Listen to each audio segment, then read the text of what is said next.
mi por kan na pasal chi buang set thei na ai zongin poi na ai zongin hoi lo na ai zongin na isin mo ke mo chi na poi na la sin nuam sian na la sin nuam ina na ke to sin so mo ko hi akam no hun sungina pasian in hoi lo hi achi te som pen e kham no hun lai sin lo ngam som pen to ni na thu bi mak ma ye hallelujah Amen. mi por kan ina tua na teng teng sin ngam na khom pen pasal vai na ku hi su khom adon te kele ane te kele pasal lo na na mi por kan na ko mai mai te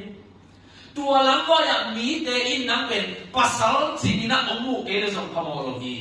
to pan pasal sing nong bol kit sai hallelujah mi na mi bang lo bang in omu piao so in tua lai nun san ta ka mi bang lo in omu na pen thuak ngam ta le ye hi kum pi pai na khat ve zu ong che ki chiang ina hom to in ai toi de kum pi wong sung ai man ina avang sa de song thu pi ma ma le man kha ma ma ni ai song ina biak in huang sung a ong pal le na de ma to zu va ni mom tang kau se hi man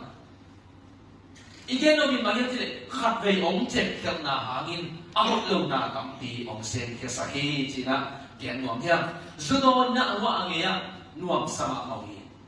di na bang lakiam chile asai ku ina gen pa bile ha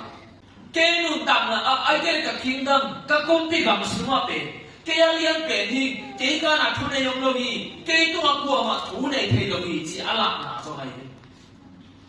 pasien so ke tung na le na thu ne thei lo ni ama bia ki wong so ma fan de so ke u bang bang in ka sam thei ni chi na ama I power thu ne na te na ama sa pe Daniel lai bu ben pasien ang van na le pasien wang le na akila na ding chi ma pakina ke pen awang ni pen ke pen apawang ne pen chia ama I thu ne na ama I wang le na ong la biao tak chang na pasien na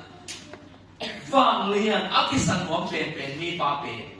ama I kum pigam atong na ba den chen gen su di na ong hen khami Tegalina nangina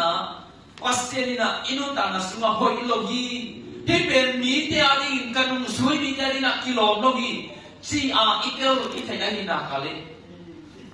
alim akum lo ahoy lo ci song pe ko logi sin lo ngam di tu ni na akihan on hiang